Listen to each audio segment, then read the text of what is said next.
Olá, meus amigos, bom dia. É, Analisando pensamentos divergentes, hoje a gente vai analisar o pensamento de Jesus versus Freud. Então, esse vídeo é uma análise do pensamento de Jesus versus Freud.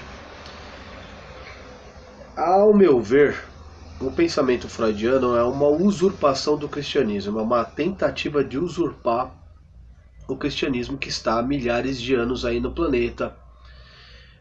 O cristianismo trouxe a sociedade ocidental segura até aqui.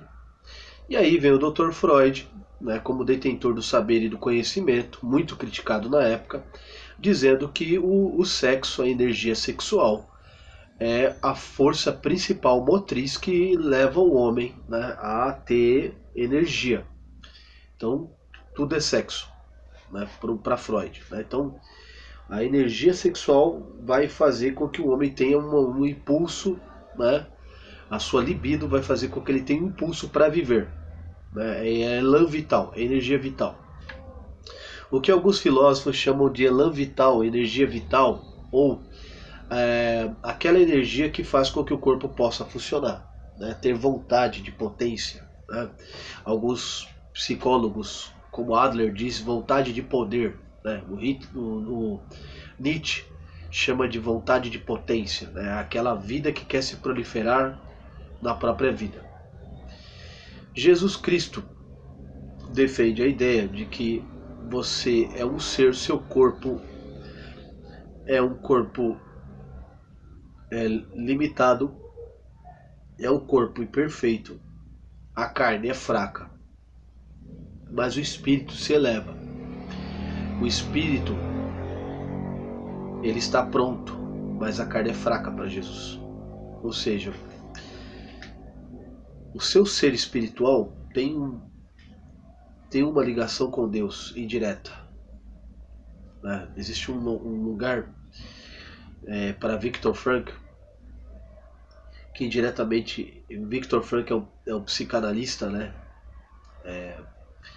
Judeu, né? Que teve suas experiências no campo de concentração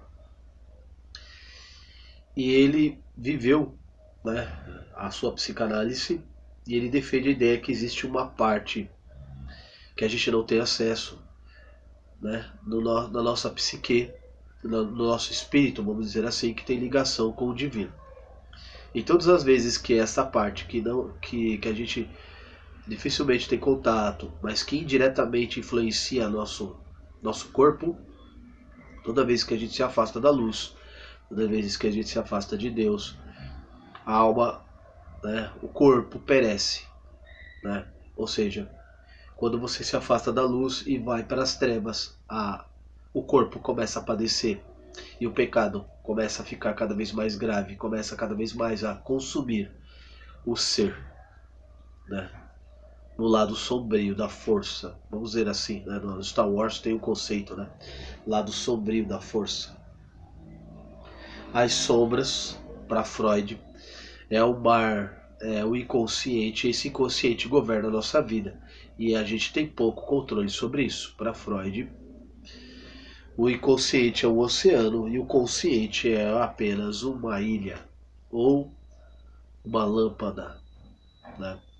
Coisa que para o cristianismo é o contrário. Que se você, à medida que você vai se aproximando de Deus, à medida que você vai buscando a luz, você vai se iluminando e vai se livrando de maus hábitos. Né? O cristianismo, ele basicamente ele gira em torno de bons hábitos, né? Hábitos bons, né? Ama teu próximo como a ti mesmo, né? Cuidar das pessoas, cuidar do mundo, ser uma boa pessoa. Uma vida de oração, uma vida de jejum, uma vida de renúncia, uma vida de entrega faz com que você cada vez mais vai caminhando para a luz. E isso não é fácil. É uma verdadeira trincheira a vida de um cristão. Né? Para o Freud, nós não temos controle algum. O que nós temos é, a gente pode se desviar, a gente pode fugir do pecado, mas mais cedo ou mais tarde essa sua fraqueza pode te pegar na esquina. Então, são feridas narcísicas, são problemas da alma, do espírito que está incrustado no ser humano por décadas, né? E esse problema vem à tona e você não há cura, não existe cura, existe tratamento, você pode aliviar depois de 360 anos de psicanálise, mas você não consegue se livrar. Já o cristianismo ele acredita que é possível a iluminação através de Deus, né?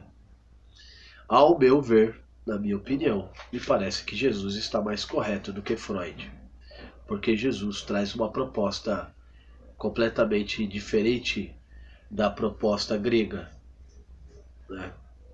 Por exemplo, para Aristóteles, uma vida feliz é uma vida com o cosmos, é uma vida que você desenvolve suas potências, seu talento. Você tem uma função no cosmos, você desenvolve, é uma vida daimônica, uma vida feliz, é uma vida com o cosmos, é uma vida realizada através dos talentos, através das atividades que você nasceu para fazer.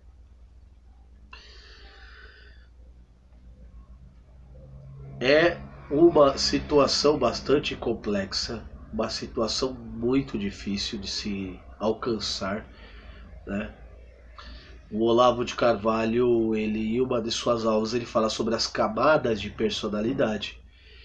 E ele defende a ideia de que a camada mais superior, as camadas mais profundas, as camadas mais, vamos dizer assim, mais desenvolvidas, está na camada 12, 11, 10, que o ser humano já começa a se preocupar com as coisas espirituais. Não é tão apegado à matéria, mas é apegado às coisas do espírito. Então são pensamentos que se elevam ao céu, que busca a eternidade, que busca a transcendência, que busca a imanência. Ao contrário das camadas inferiores, que buscam materialismo, que busca se dar bem na vida, que busca o ego. Quanto mais baixa a camada de personalidade, mais ela é egoísta, mais tende para si mesmo, mais tende para o seu próprio umbigo. E a busca pela iluminação é a busca pela transcendência, é a busca de se entregar a uma vida de oração e reclusão, uma vida de entrega ao Espírito, às coisas de Deus. A Bíblia está recheada de exemplos assim. Então, ao meu ver, Jesus traz uma proposta muito mais sincera e muito mais viva do que a de Freud, que no pensamento de Freud ele nos escraviza ao inconsciente e Jesus nos leva à iluminação através do divino.